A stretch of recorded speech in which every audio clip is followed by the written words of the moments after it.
Good morning every students. सभी numericals बन रहा है?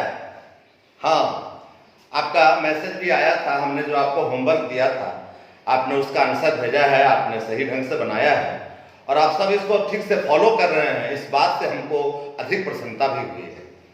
फिर आप लोगों ने कुछ मैसेज किया था, कुछ प्रॉब्लम्स जो आईआईटी एग्जाम में पूछे गए हैं। कहीं से कोई केमिस्ट्री ऑनर्स जो पढ़ रहे हैं छात्र, उन्होंने जो प्रॉब्लम देखा है और उनको भेजा है कि सबको सॉल्व करिए। तो वैसे कुछ कॉमन प्रॉब्लम्स हैं जो आईआईटी एग्जाम्स में, केमिस्ट्री ऑनर्स में ऐसे कुछ प्रॉब्लम्स पूछे गए हैं। कभी सीबीएसई बोर्ड और बिहार बोर्ड के एग्जाम में भी यह प्रश्न पहले के पूर्ववर्ती परीक्षाओं में पूछे गए हैं। तो वैसे क्वेश्चंस को अब हम आपके बीच में लेकर उपस्थित हुए हैं।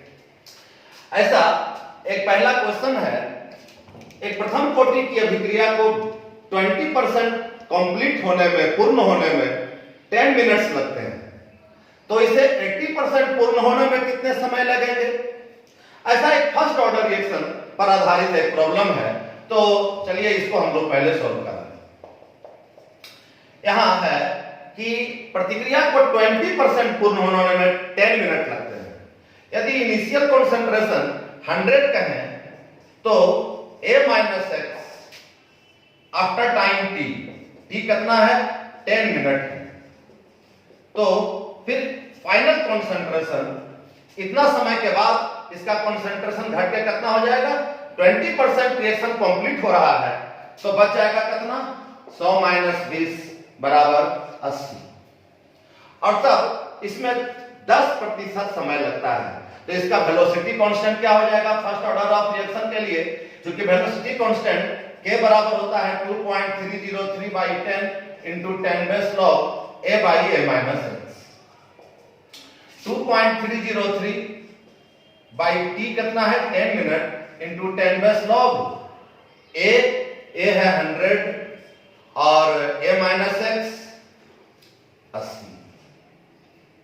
तो इस तरह से इसको सॉल्व कर सकते हैं।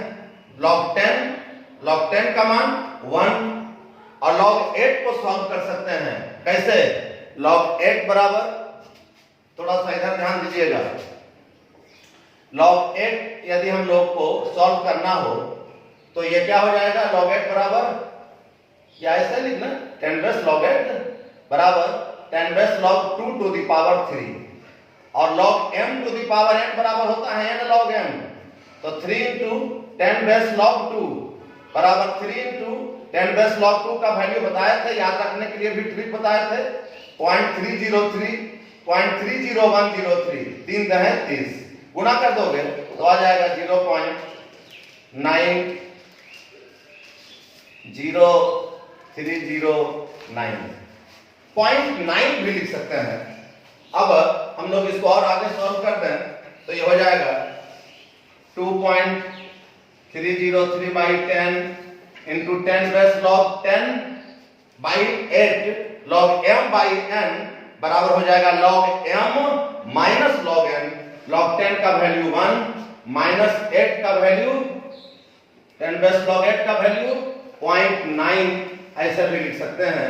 0.9 के बाद 0 है तो 0.9 तक भी लिख सकते हैं। और इस प्रकार से यदि इसको सॉल्व कर लें तो 2.303 into कितना? 0.1 1 माइनस 0.9 0.1 by 10।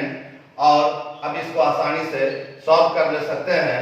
ये सॉल्व करके आ जाएगा 0.0223 ऐसे लिख सकते हैं।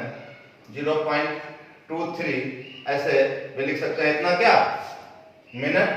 t ऊपर जाकर t क्या है? मिनट में है तो ऊपर जाके हो जाएगा मिनट इनवर्स। ये अभी k का वैल्यू निकला है फर्स्ट ऑर्डर ऑफ रिएक्शन के लिए।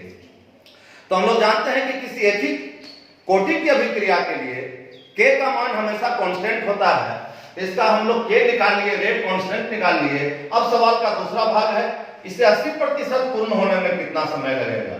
नाउ व्हेन a बराबर 100 a माइनस x बराबर 100 माइनस 80 बराबर 20, तो इसमें टाइम कितना लगेगा? 100 से 20 होने में कितना समय लगेगा? तो चूंकि फर्स्ट ऑर्डर ऑफ रिएक्शन के लिए k का ये फॉर्मूला होता है रेट कांस्टेंट का, तो यहाँ पर टी निकालेंगे तो टी बराबर क्या हो जाएगा, यहीं से 2.303 बाई के इधर आ गया, इधर चला गया, into 10 base log A by A minus x. So it is now equal to, K का वैल्यू निकाल चुके हैं 0.23, के का value 0.023 minute inverse into 10 base log A by A minus x. A है कितना 100 और ए माइनस एक्स कितना हो गया है 80% कंप्लीट होने पर बच गया 20, तो ये 10 बेस log 10 बाई 2 को लिख सकते हैं log 10 minus log 2, log m by n बराबर log m माइनस n, और ऐसा लिख सकते हैं 2.303 बाई k का वैल्यू पुटअप कर दो, ये तो पुटअप किया हुआ ही है 0.023 into 10 base log 10, 10 base log 10 का वैल्यू 1 माइनस 10 बेस log 2, और इसको सॉल्व कर दें 2.303 बाई 0.023 इंटू 10 बेस log 10 का वैल्यू 1 और 10 बेस log 2 का वैल्यू 0.30103, और इसको सॉल्व कर देंगे तो ये आ जाएगा 2.303 बटा 0.023 इंटू 0.7। अभी एक सिंपल मल्टीप्लिकेशन और कुछ डिवाइड करना है, इसको सॉल्व करके देख सकते हो, ऐसे सॉल्व कर लोगे तो आंसर आ जाएगा 72.1, नियरली 72.1 मिनट। ये पहले क्वेश्चन का ये आंसर हो गया, ध्यान से इसको समझ गए होंगे। पहले हम लोगों ने क्या किया, 20% रिएक्शन को कंप्लीट होने में 10 मिनट लगता है, तो इसको लेकर हम लोग पहले वेलोसिटी कांस्टेंट के का वैल्यू निकाल लिए हैं, और अब फिर सवाल का दूसरा पार्ट 80% रिएक्शन को कंप्लीट होने में कितना समय लगेगा, तो उसके लिए a बराबर 100 और बचा हुई मात्रा 100 माइनस 80 बराबर 20। तो इस प्रकार से इनिशियल और फाइनल कंसंट्रेशन का वैल्यू हम लोग इसी फॉर्मूला में पुट अप कर दिए, टाइम t निकालने के लिए t बराबर इतना हो गया, सबका वैल्यू बैठा करके, और ऐसे बहुत आसानी से इसका आप लोग सॉल्यूशन कर चुके। दूसरा एक सवाल आप लोगों ने भेजा है कि एक IIT एग्जाम में पूछा गया है और वेरियस कॉम्पिटिटिव एग्जाम्स प्लस एक केमिस्ट्री ऑनर्स के परीक्षाओं में भी पूछा गया है। यह एक सवाल है, ध्यान देना है। A एवं B के प्रारंभिक सांद्रण के फलन के रूप में प्रतिक्रिया A plus B arrow sign के बाद प्रोडक्ट्स के वेग निम्नलिखित है। थोड़ा बोर्ड पर देख रहे हो यदि ऐसा, तो इसको जूम करके आगे देख सकते हो क्वेश्चन। तो इसमें A और B प्रतिकारक है, इसके सांद्रण दिए हुए हैं मोल प्रति लीटर में, और यह जो दोनों प्रतिक्रिया करके A प्लस B प्रोडक्ट्स बना रहा है, तो उस प्रतिक्रिया का डिफरेंट टाइम इंटरवल में प्रारंभिक वेग मोल प्रति लीटर प्रति मिनट में दिया हुआ है। तो अब सवाल है कि A एवं B के सापेक्ष प्रतिक्रिया की कोटि ज्ञात करें और प्रतिक्रिया की अर्धधारी भी बताएं। तो ध्यान देना,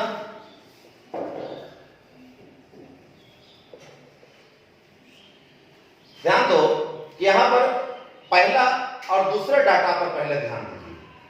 पहला और दूसरे डाटा पर ध्यान देने पर आप देख रहे होंगे पहले और दूसरे डाटा में कि यदि A का कॉन्सेंट्रेशन पहले 0.01 है और इसका कॉन्सेंट्रेशन 0.02 हो जाता है, इसका ठीक दुगना हो जाता है, जबकि इधर B का कॉन्सेंट्रेशन कांस्टेंट है। तो यहां पर यह जो आंकड़ा दिया हुआ है, जो डाटा दिया हुआ है, इसमें B का कॉन्सेंट्रेशन को स्थिर रखकर जब A का कॉन्सेंट्रेशन दुगना कर दिया जाता है, ट्वाइस टाइम्स मोर कर दिया जाता है, तो वेग 2 गुना हो जाता है, 5 गुना 10, तो वेग 2 गुना हो जाता है। यानी A के सापेक्ष प्रतिक्रिया की कोटि, ऑर्डर ऑफ रिएक्शन क्या हो सकता है? पहले इसके लिए प्रतिक्रिया का वेग यदि हम लोग लिख लें तो प्रतिक्रिया की कोटि बता सकते हैं।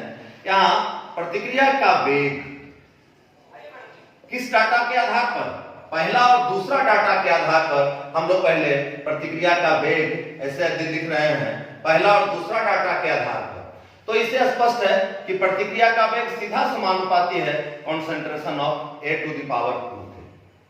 कैसे, फिर से ध्यान देना, कॉन्सेंट्रेशन B का कांस्टेंट है, B के कॉन्सेंट्रेशन में कोई चेंजिंग नहीं हो रहा, तो B का सांद्रण को स्थिर रखकर A के सांद्रण को जब दुगना कर दिया जाता है तो प्रतिक्रिया का वेग दुगना हो जाता है, यानी प्रतिक्रिया का वेग A के सांद्रण का किस प्रकार से समानुपाती है, concentration of A to the power 2 का सीधा समानुपाती है, यानी A के सापेक्ष प्रतिक्रिया की कोटि कितना हो जाएगा, 2 हो जाएगा। इसलिए यहां पर एक सवाल है, A एवं B के सापेक्ष प्रतिक्रिया की कोटि ज्ञात करना है, तो A के सापेक्ष प्रतिक्रिया की कोटि बराबर कितना है, 2 है, यह एक आंसर है। फिर देखो दूसरा और तीसरा डाटा को लेकर, दूसरा और तीसरा डाटा से हम लोग देखें, दूसरे एवं तीसरे डाटा में दूसरा और तीसरा को नहीं ले, पहला और तीसरा डाटा को लेकर देखो, फर्स्ट एंड 3, ये पहला और तीसरा आंकड़ों को देखने पर यह स्पष्ट होता है कि A का सांद्रण स्थिर रखकर जब B का सांद्रण दुगना किया जाता है, 0.01 से 0.02 हो जाता है, तो इसका प्रारंभिक वेग अस्थिर रहता है। जो प्रारंभिक वेग है पहला डाटा में वही तीसरे डाटा का प्रारंभिक वेग है, यानी A के सांद्रण को स्थिर रखकर जब B के सांद्रण को दुगना किया जाता है तो प्रारंभिक वेग बिल्कुल अस्थिर रहता है, यानी B के सांद्रण परिवर्तन पर प्रतिक्रिया के वेग का कोई B के सांद्रण परिवर्तन का प्रतिक्रिया के वेग पर कोई प्रभाव नहीं पड़ता है। सो ऐसे लिख सकते हैं,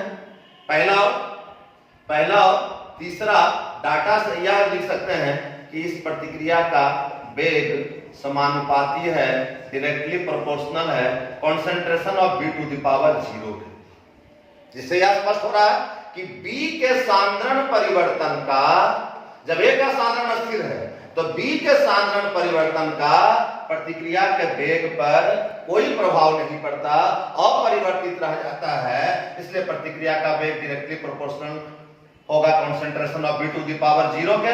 इसलिए B के सापेक्ष प्रतिक्रिया की कोटि, B के सापेक्ष प्रतिक्रिया की कोटि बराबर कितना हो जाएगा, 0 हो जाएगा।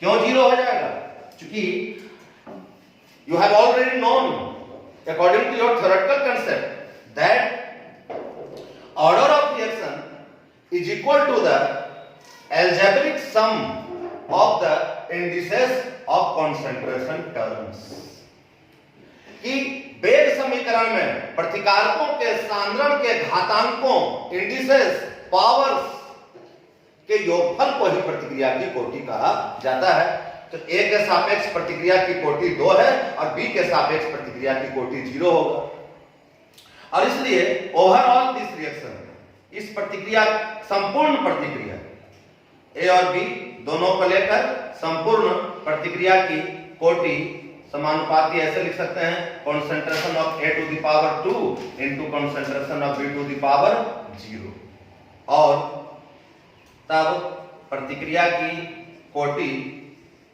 बराबर लिख सकते हैं K into concentration of A to the power 2 और समथिंग टू द पावर 0 बराबर होता है 1। सो इतना बराबर लिख सकते हैं K into concentration of A to the power 2। Here A is the rate, is the proportionality constant, but in this expression K is also known as rate constant or velocity constant of this reaction। तो यहाँ पर इस सवाल में A एवं B के सापेक्ष प्रतिक्रिया की कोटि जो ज्ञात करना है वो तो निकाल चुके हैं, लेकिन सवाल का अगला भाग है इसका हाफ लाइफ क्या होगा, इसकी अर्ध आयु क्या होगी। तो फर्स्ट ऑर्डर ऑफ रिएक्शन के लिए K हाफ का व्यंजक, T हाफ का व्यंजक जानते हो, for a first order of reaction half life period T half is equal to, yes, 0.693 by K. तो के का वैल्यू निकाल लें तो टी हाफ निकल जाएगा। इसको अब यहां देख सकते हैं,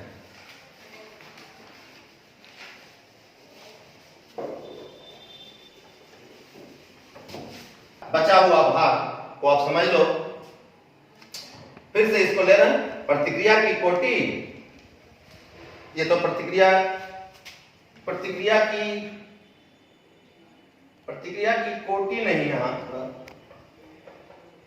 यहां प्रतिक्रिया का वेग का यह जो समीकरण है, इसके आधार पर प्रतिक्रिया का वेग क्या जो है, इसके आधार पर प्रतिक्रिया की कोटि, तो overall this reaction will be equal to 2। संपूर्ण प्रतिक्रिया का वेग का समीकरण इस प्रकार से, और संपूर्ण प्रतिक्रिया की कोटि concentration of A to the power 0, तो कुल मिलाकर कितना हो जाएगा, 2 हो जाएगा।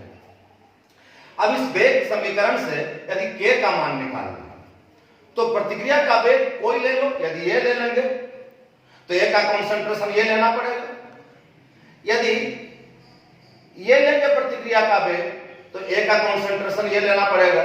चलो इनिशियल वेलोसिटी को ही ले लें, तो प्रतिक्रिया का इनिशियल वेलोसिटी कितना है, 0.005 मोल प्रति लीटर प्रति मिनट में है।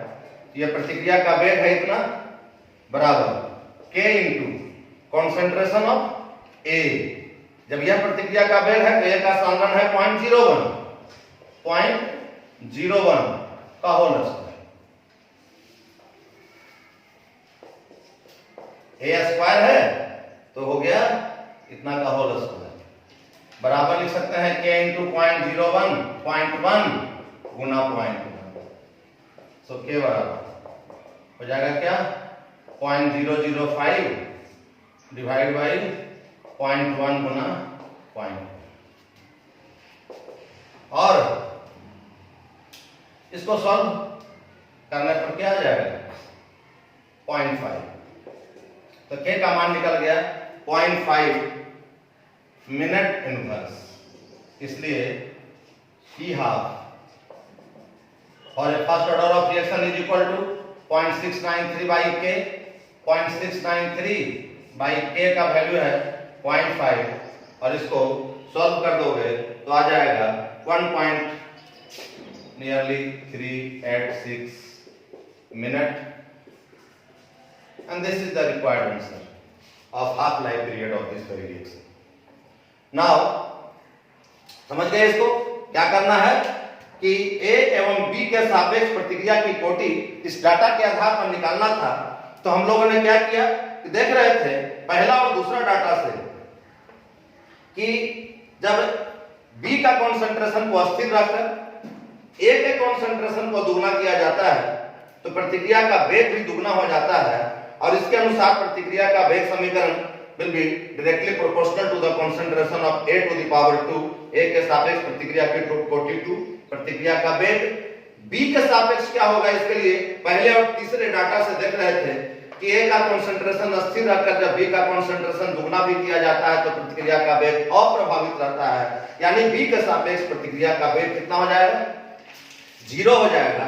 प्रतिक्रिया B के सापेक्ष प्रतिक्रिया की कोटि 0 हो जाएगी, और ओवरऑल संपूर्ण प्रतिक्रिया का वेग को ऐसे लिख सकते हैं वेग समीकरण में, k यहाँ पर रेट कांस्टेंट है कि k का मान निकाल लिए तो T half of the first order of reaction का भी वेलोसिटी कांस्टेंट जब निकल गया तो इसका T हाफ निकालना आसान हो गया। एक नेक्स्ट क्वेश्चन को लेते हैं, और अब एक्टिवेशन एनर्जी भी पढ़े हो केमिकल काइनेटिक्स में, आर्हेनियस इक्वेशन के आधार पर एनर्जी ऑफ एक्टिवेशन का कैलकुलेशन करने के लिए भी एक व्यंजक पढ़े हो, 10 log K2 by K1 बराबर ये by 2.303 R into T2 minus T1 by T1 T2। ऐसा एक एक्सप्रेशन आप लोग पढ़े हैं आर्हेनियस इक्वेशन में। दो अलग अलग तापक्रमों पर सक्रियण प्रतिक्रिया का वेग स्थिरांक यदि दिया हुआ हो तो उसके आधार पर सक्रियण ऊर्जा का कैलकुलेशन कर सकते हैं, और उस पर एक न्यूमेरिकल ऐसे पूछा गया है कॉम्पिटिटिव एग्जाम्स में, इसको फिर देखो। यही सेम क्वेश्चन एक बार केमिस्ट्री ऑनर्स की परीक्षा में भी पूछा गया है। ध्यान देना, एक प्रथम कोटि की अभिक्रिया का ताप 20 डिग्री सेल्सियस से बढ़ाकर 50 डिग्री सेल्सियस कर देने पर उसका वेलोसिटी कांस्टेंट, वेग स्थिरांक द्विगुना हो जाता है। प्रतिक्रिया का एनर्जी ऑफ एक्टिवेशन, सक्रियण ऊर्जा का कैलकुलेशन करना है, प्रतिक्रिया के सक्रियण ऊर्जा की गणना करें। ऐसा क्वेश्चन आप लोगों ने मैसेज किया है, तो इसको थोड़ा अब ध्यान दे दो। बहुत आसान बात, एकदम फार्मूला पर आधारित प्रॉब्लम।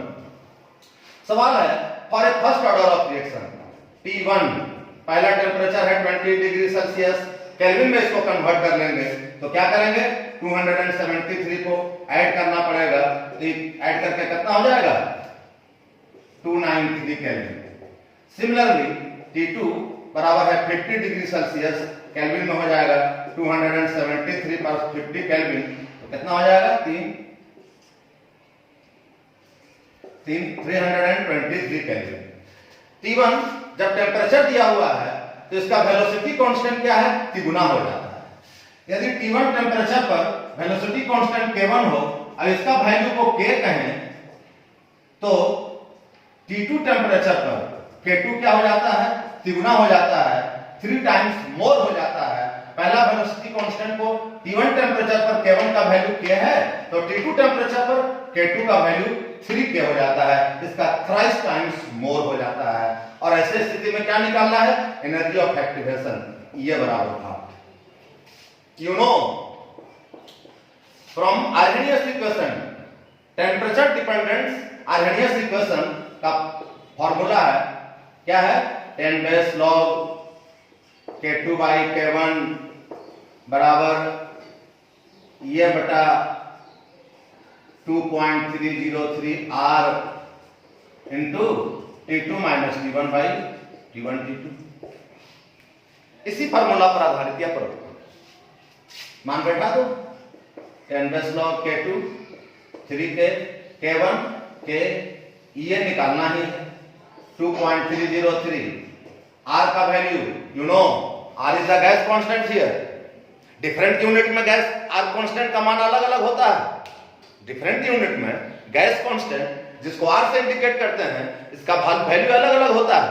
लीटर एटमॉस्फेरिक में R का वैल्यू 0.0821 लीटर एटमॉस्फेरिक पर केल्विन पर मोल। कैलोरी में R का वैल्यू 2 कैलोरी प्रति केल्विन प्रति मोल। जूल में यदि निकालना हो, एनर्जी ऑफ एक्टिवेशन निकालना है, एनर्जी निकालना है, तो जूल में 8.314 जूल प्रति केल्विन प्रति मोल।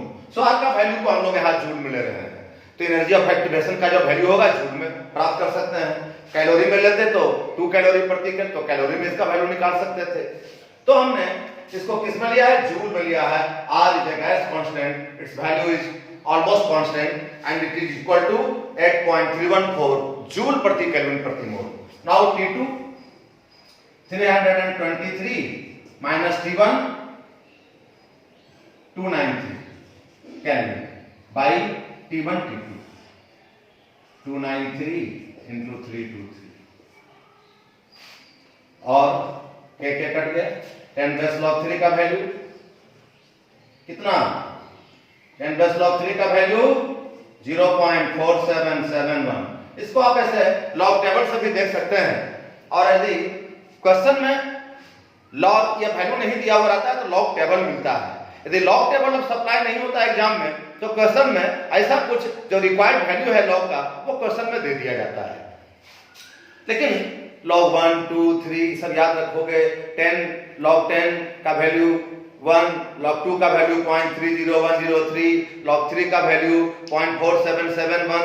यदि इतना याद रखोगे तो आप बाकी सब log 4, 5, 7, सब 8, जैसे log 8 का वैल्यू अभी निकाल करके सॉल्व करके बताए थे, वैसे आप कैलकुलेट भी कर सकते हैं। तो कुछ सिंपल वैल्यू को याद रख करके, और ऐसे log 3 का value you know 0.4771 is equal to EA। Here EA is the energy of activation by 2.303 into 8.314 into ये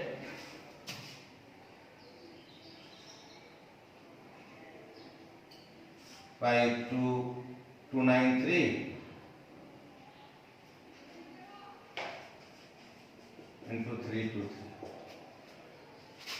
So ये बराबर क्रॉस मल्टीप्लिकेशन करके ये का वैल्यू निकाल सकते हैं। ये बराबर क्या हो जाएगा 0.4771 into 2.303 into 8.314 into 293 into 323 divide by 30। इस तरह से कैलकुलेशन करने के बाद यह आ जाएगा, देख लेना कैलकुलेटर के, इसका वैल्यू आता है 28817.7 जूल प्रति मोल। लेकिन यदि इसको किलो जूल में कन्वर्ट कर दे तो 1000 से केस से भाग करना पड़ेगा, तो पॉइंट इधर आ जाएगा 28.8177 किलो जूल प्रति मोल में भी ये आंसर कर सकते हैं। और इस तरह से आर्नियस पर टेम्परेचर डिपेंडेंट इक्वेशन पर यह एक प्रॉब्लम था जो बहुत आसान है, एकदम फॉर्मूला बेस्ड प्रॉब्लम है। और इस फॉर्मूला को यदि याद रखें तो आप इस सबका आसानी से खाली गुणा भाग करना है और आंसर निकाल लेना है। ऐसा लंबा लंबा क्वेश्चन यदि आईआईटी एग्जाम में भी पूछा जाता है तो मिनिमम 5 मार्क्स का होता है। तो ऐसे प्रॉब्लम को सॉल्व करने में कभी कोई देर नहीं करना चाहिए। एक ऐसा क्वेश्चन है, सिमिलर क्वेश्चन है, किसी प्रतिक्रिया के वेग स्थिरांक 700 केल्विन एंड 760 केल्विन पर क्रमशः 0.011 एवं 0.0105 मोल प्रति लीटर हो तो इस सक्रिय ऊर्जा का वैल्यू निकालना है। इस सक्रिय ऊर्जा का मान क्या होगा इसको याद करना है। इसके लिए यह आपको होमवर्क में छोड़ देते हैं और बाकी कुछ नेक्स्ट प्रॉब्लम को लेकर हम फिर आपके सामने कल उपस्थित होंगे। ऐसा एक सिमिलर प्रॉब्लम का एक होमवर्क के लिए छोड़ देते हैं। इसका आंसर भी यहाँ पर लिख दिए हैं, आप इसको सॉल्व करके देख सकते हो। यदि आंसर ठीक है, मिल गया, दैट्स ओके, और यदि नहीं तो फिर से आप हमसे पूछ सकते हैं। तो इस प्रॉब्लम को एक होमवर्क के रूप में इसको नोट कर लो। और कुछ जो आप लोग आईआईटी प्रॉब्लम, केमिस्ट्री ऑनर्स वगैरह में ऐसे केमिकल काइनेटिक्स से रिलेटेड कोई प्रॉब्लम जो आपसे नहीं बन रहा हो, आप हमको मैसेज कर सकते हैं। वैसे प्रॉब्लम के साथ फिर हम कल उपस्थित होंगे। या ऐसे और सोच रहे हैं कि कुछ बचा हुआ प्रॉब्लम भी है जो आपको शायद समझने में असुविधा हो, पर वह सब बड़े बड़े एग्जाम में पूछे गए हैं क्वेश्चंस। वैसे सब क्वेश्चंस को लेकर हम आपके सामने कल फिर से उपस्थित होंगे। और फिर कह रहे हैं लॉकडाउन का समय है, stay home and keep healthy yourself. अपने माँ, अपने मम्मी पापा, घर में सभी परिवारजनों को खुश रखें, उनकी सेवा करें, खूब खाएं पिएं, बुलंदी के साथ रहें। लेकिन बुलंदी के साथ आपकी पढ़ाई भी बुलंदियों तक पहुंचते जाना चाहिए YouTube चैनल के माध्यम से। इन्हीं शुभकामनाओं के साथ आपसे हम फिर विदा लेते हैं। Thank you very much.